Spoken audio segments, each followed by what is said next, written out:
Le cadre historique. Pour situer le contexte, Joseph, fils de Jacob, il venait d'être vendu par ses frères. De plus, les frères avaient menti à Jacob. Jacob a dû accepter la douleur, en supposant que son fils Joseph était mort. Pour les frères, il avait disparu, probablement mort. Pourtant, José était bien vivant.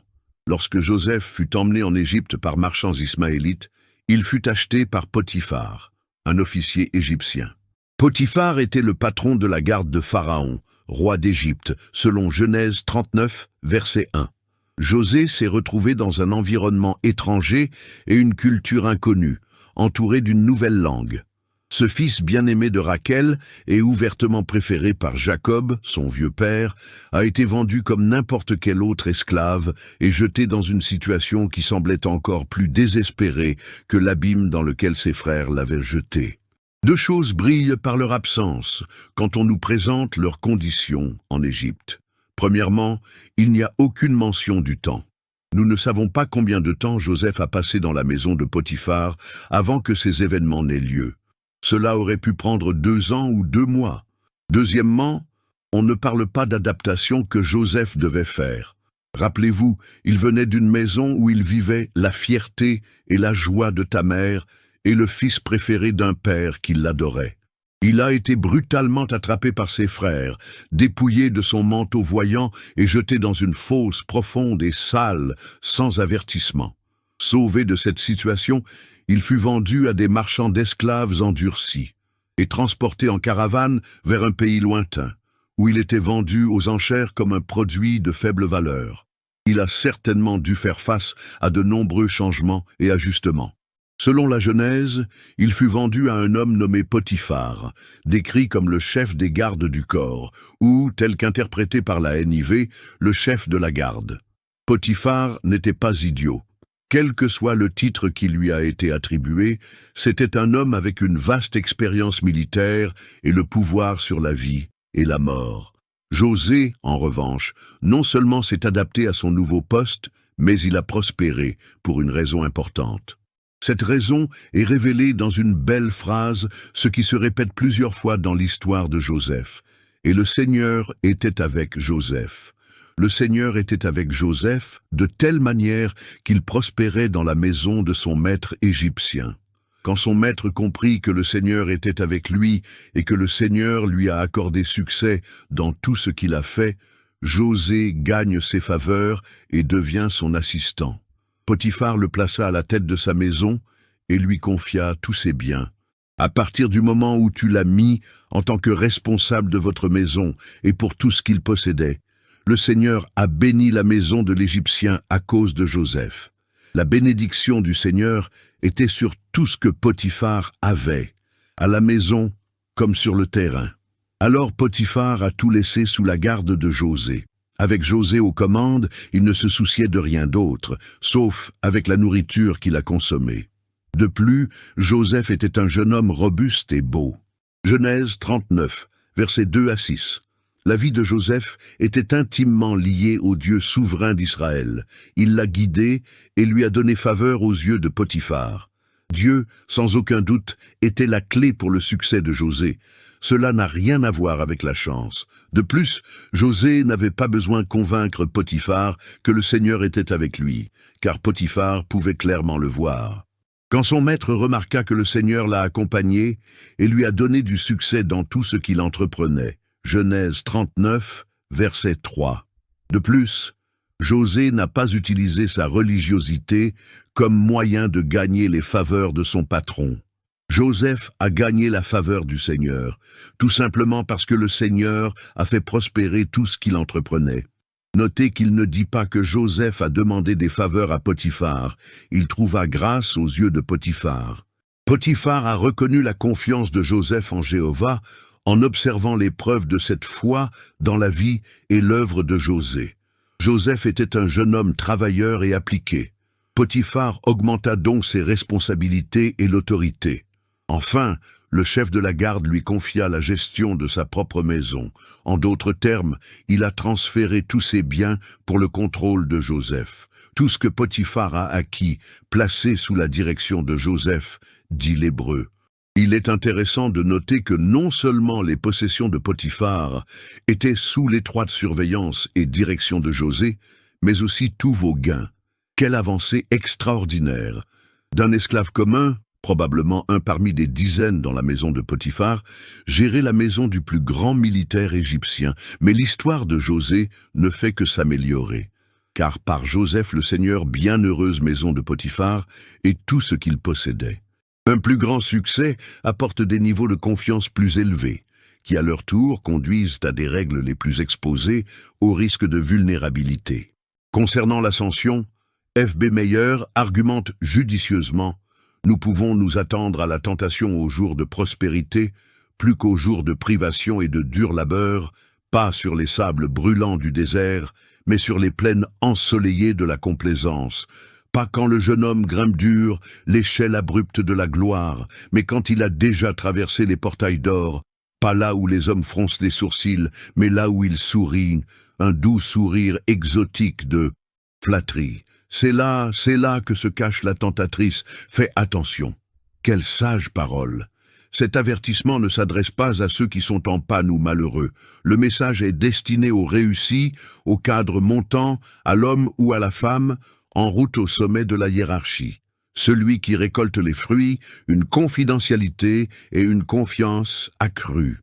L'essayiste écossais Thomas Carlyle avait raison lorsqu'il observa: l'adversité est parfois dure pour un homme, mais pour celui qui peut supporter la prospérité, il y en a 100 qui endureront l'adversité.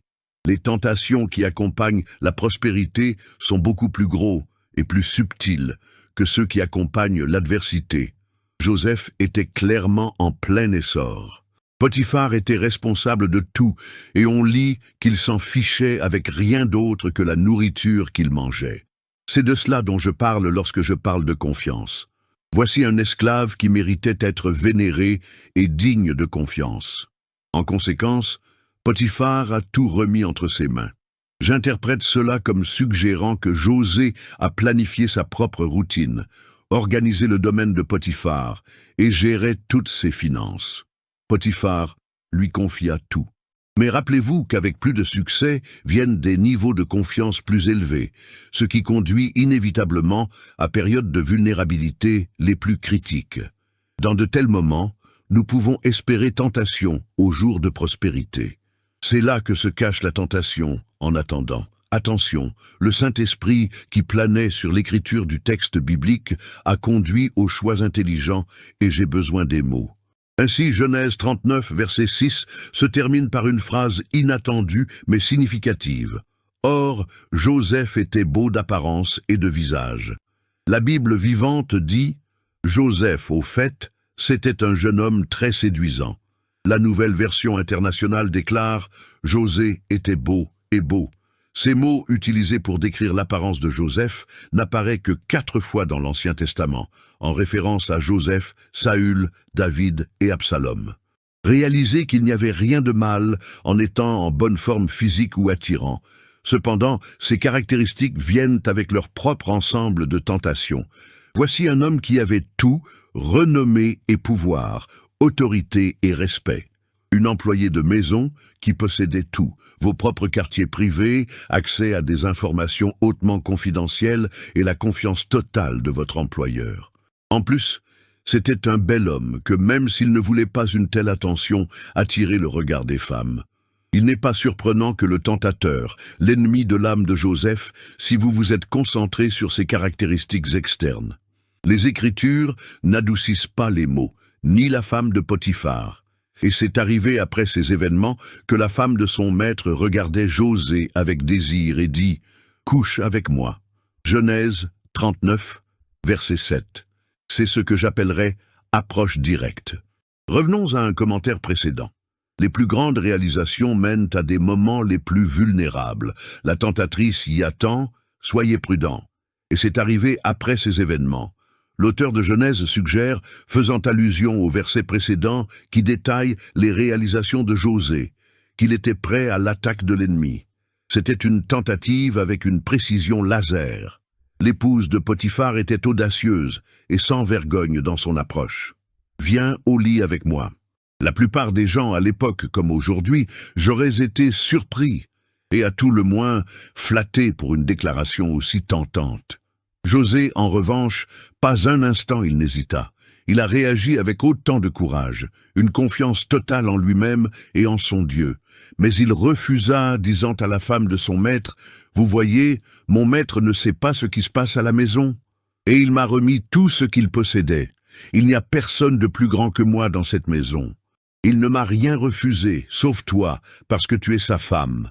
Comment alors aurais-je pu commettre un tel mal et pécher contre Dieu ?» Genèse 39, versets 8 à 9. Le verset 8 est simple. Il a refusé. José a catégoriquement rejeté la proposition. N'oubliez pas ces deux grands mots, même si tu oublies le reste. Si vous pensez que Joseph était une sorte de géant spirituel, abandonnez cette idée. Si vous pensez qu'un voile mystique de protection l'a gardé sous contrôle, repensez. Regardez les preuves. Une Égyptienne offrit son corps et un jeune serviteur juif fut tenté pour ses avances audacieuses, mais il refusa. « Non, dit-il. » Il fit face à ces paroles séduisantes, la regardant fixement, déterminé à ne pas céder. Comment a-t-il pu faire une chose pareille? Pour deux raisons principales. Premièrement, la dévotion envers votre maître. « Mon maître me fait confiance, dit-il à cette femme. Il m'a délégué l'autorité sur tout ce qu'il possède. Toi, ta femme, est la seule chose qui échappe à mon contrôle. Je ne trahirai jamais cette foi. » La deuxième motivation était sa dévotion à Dieu. Comment pourrais-je commettre un tel mal et pécher contre Dieu? Clarence Edward McCartney ajoute une touche réaliste. Ce n'était pas une tentation ordinaire. José était un jeune homme plein de vitalité, pas une statue de pierre ou un mort-vivant dans la vingtaine. Ce n'était pas juste une tentation en un seul jour, mais une série d'entre eux. Comment ce jeune homme vigoureux d'une vingtaine d'années a-t-il réussi à dire non? Parce qu'il savait que sa vie était un livre ouvert devant son Dieu. À ce stade de ta vie, le Dieu de Joseph était plus réel pour lui que toute autre chose, ou personne dans le monde. Il était dans une chambre secrète, totalement en sécurité, avec la femme du maître, qui avait préparé ce moment anticipation d'un plaisir lascif pour lui. C'était un jeune célibataire séduisant. Ils étaient seuls et céder aurait été le plus naturel au monde. Mais pour Joseph, c'était un mal grave, une horrible offense contre leur Dieu. Alors il s'est éloigné. Vous pensez peut-être « Ouf, je suis content que ce soit fini. Je suis reconnaissant à Dieu pour l'exemple de Joseph. Tu combats vigoureusement la tentation comme ça et elle est bannie de sa vie pour toujours. » Si seulement, et c'est arrivé comme elle l'insistait jour après jour auprès de José, il ne l'a pas écoutée pour coucher avec elle ou être avec elle. Genèse 39, verset 10. La femme de Potiphar n'accepterait pas une réponse négative. Elle ne voulait pas être ignorée. Alors elle pressait José jour après jour. C'était une séductrice diabolique. Elle était déterminée à avoir des relations avec José. Tous ces discours moraux sur la résistance, cela n'a fait qu'alimenter sa détermination. Elle ne se souciait pas de la pureté de son mariage ou avec la confiance entre votre mari et ce jeune homme. Son seul souci était de satisfaire vos désirs physiques à ce moment-là. Si vous vivez dans l'illusion que, si tu résistes à la tentation, elle disparaîtra, éliminez cette idée fausse maintenant. En fait, quand tu penses ainsi, devient une cible encore plus attractive pour le tentateur. N'oubliez pas non plus que le tentateur veut la personnalité reconnue, celle qui est citée par les autres, l'individu qui réussit, l'époux digne de confiance et l'âme pieuse. Ce n'est donc pas une surprise que la femme de Potiphar poursuivait Joseph avec une telle ténacité. C'était un trophée, le gagner signifierait quelque chose. Mais Joseph est resté ferme, et n'en sommes-nous pas heureux? Tout signe d'intérêt pour elle allait sceller son sort. Les paroles de Bonhoeffer méritent d'être répétées. Dans nos membres, il y avait une inclination endormie pour le désir, à la fois soudain et féroce. Avec une puissance irrésistible, le désir s'empare de la chair. Soudain, un feu secret s'allume, le désir ainsi éveillé enveloppe l'esprit et la volonté de l'homme dans les ténèbres les plus profondes. Nous avons perdu les capacités de discrimination claire et décision. Une fois que les braises de la luxure commencent à briller, la scène vivante, décrite dans Jacques 1, entre en jeu. Quand quelqu'un est tenté, il ne doit pas dire « Dieu me tente », car Dieu ne peut être tenté par le mal, ni tenter personne. Mais tout le monde est tenté lorsqu'elle est entraînée par son propre désir pervers et séduite. Jacques 1, versets 13 à 14. L'attraction du désir sexuel agit comme un aimant, attirant deux forces soudaines et féroces l'une vers l'autre, le désir interne et l'appât externe. Avouez-le, si vous vivez dans le monde réel, vous ne pouvez pas échapper à l'appât. En fait, même si vous pouvez vous isoler du monde extérieur, votre esprit ne vous permettra pas d'échapper à la tentation extérieure. Cependant, il est important de se rappeler qu'il n'y a pas de péché dans la tentation elle-même. Le péché consiste à céder, à accepter la tentation. Quand le désir de quelqu'un d'autre vous tente de céder à votre propre désir, à tel point que ta résistance faiblit, vous succombez à l'attrait de la tentation. José illustre à merveille le secret. Il refuse de se rendre et persiste à résister. La femme de Potiphar n'arrêtait pas de lancer l'appât jour après jour après jour, et à chaque fois, José refusait de l'accepter. « Non, non, non » s'est-il exclamé.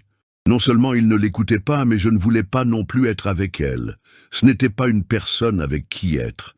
José a rejeté à plusieurs reprises ses tentatives, sans leur céder. Finalement, elle lui a préparé un piège.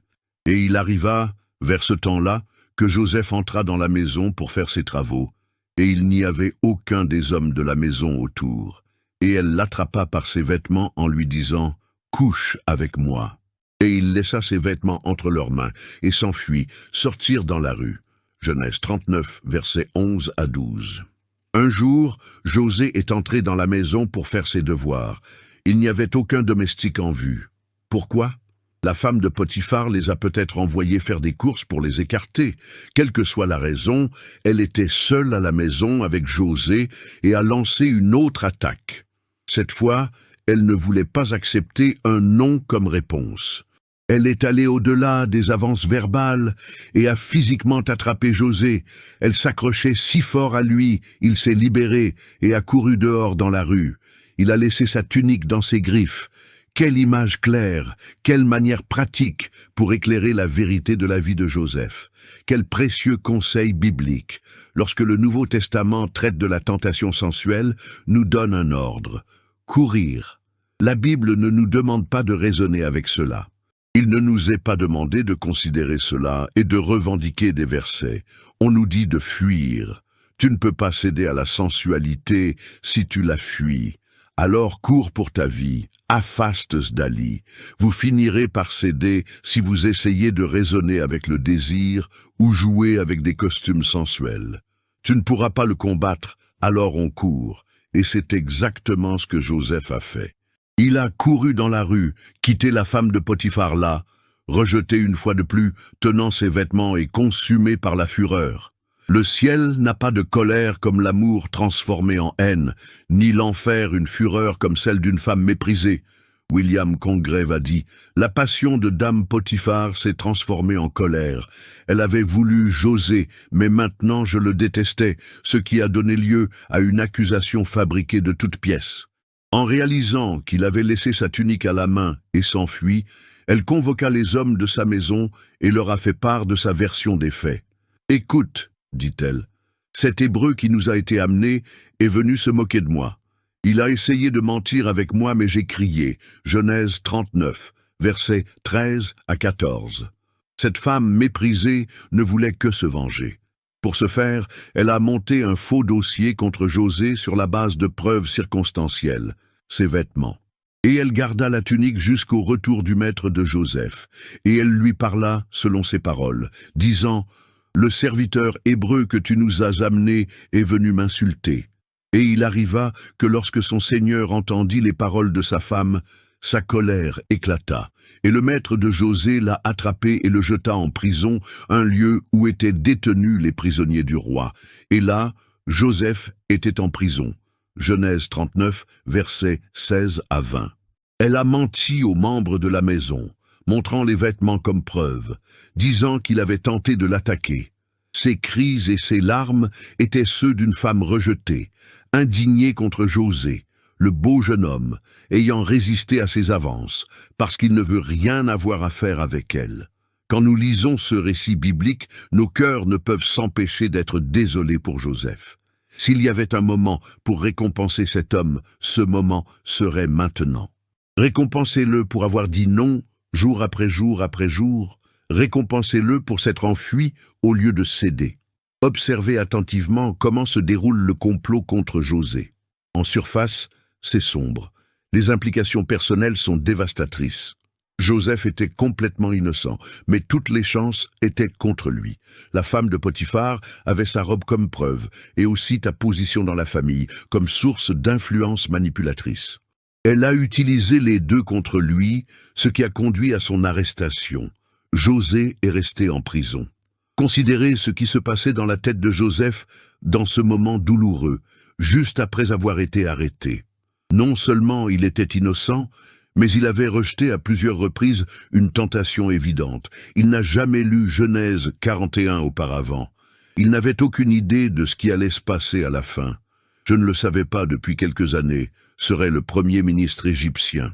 Tout ce que José savait dans ce moment douloureux, c'est qu'il avait fait ce qui était juste, et en avait souffert injustement. Le temps s'éternisait, les jours se transformaient en mois. Il fut à nouveau injustement rejeté, oublié, totalement impuissant. Mais d'une manière ou d'une autre, au milieu de cette situation injuste, Joseph sentait la main de Jéhovah en tout. « Joseph, tu es à moi? Attends, je suis avec toi. Je ne vous ignore ni ne vous rejette. Tu seras un homme meilleur, José, à cause de cette accusation contre vous. Je n'ai pas encore fini de vous préparer pour mon service. Cela semble-t-il très pieux? Ces divagations sont-elles trop difficiles à avaler? Suis-je hors de propos ici? Non, si l'on en croit la suite de l'histoire enregistrée dans ce chapitre.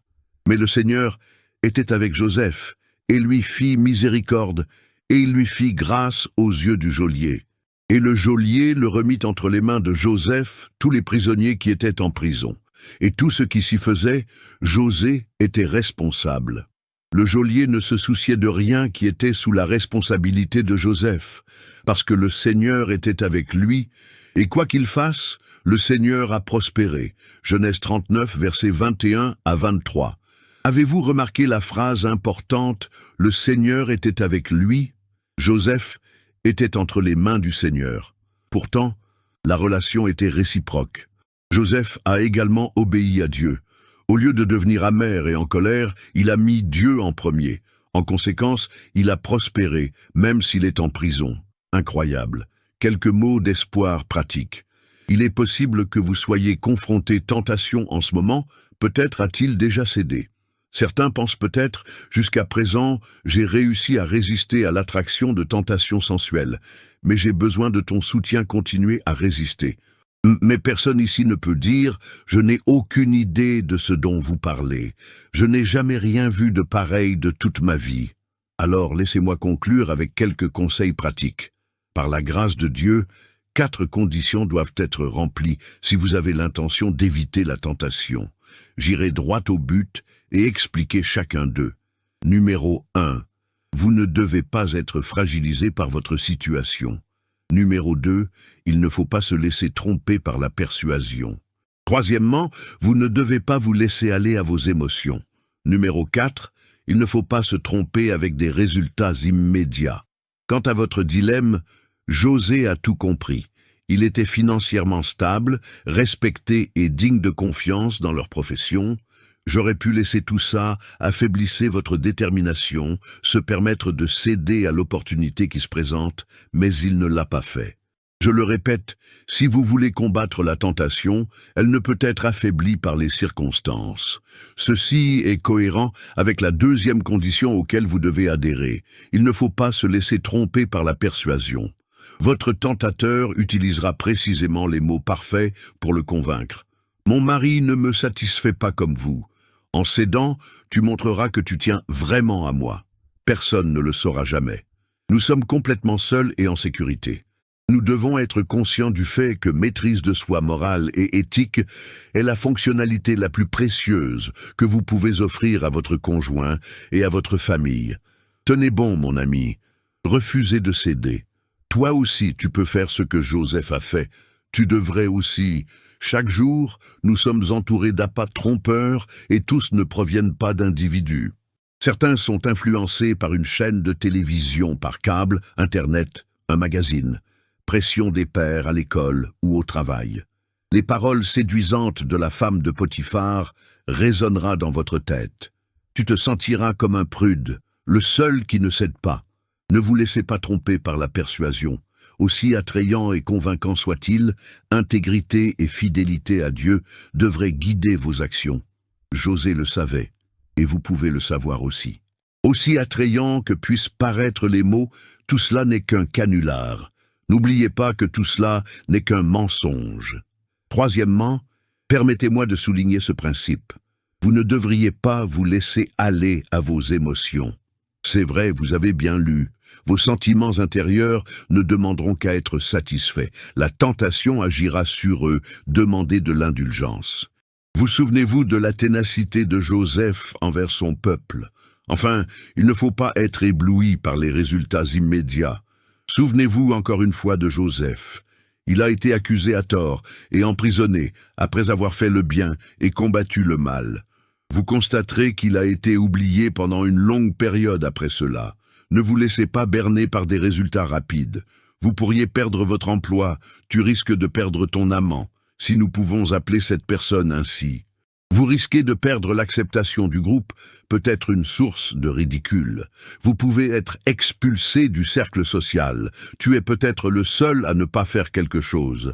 C'est donc vous qui devez résister.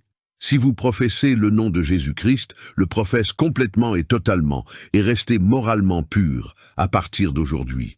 Quitte à être rétrogradé, perdre son statut ou perdre votre emploi, échappez à cette situation. Vous le devez à vous-même et à votre famille, et surtout, il le doit à Dieu. La réalité révélée dans la vie de José s'applique à nous tous, qu'ils soient mariés, célibataires, divorcés ou remariés, hommes ou femmes, jeunes ou vieux. Ne restez sous aucun prétexte mais tentant, délicieux ou brièvement agréable, comme l'appât peut paraître. Réclamez une force miraculeuse, cela vient de la connaissance de Jésus-Christ, et reste fort dans ton pouvoir, tout en opérant sous son autorité. Décidez d'être un José maintenant, tout de suite, déterminé à rejoindre ses rangs, puis refusez à partir de maintenant. Si vous ne le faites pas, vous céderez. Ce n'est qu'une question de temps avant que cela n'arrive. Dieu protège toujours les siens.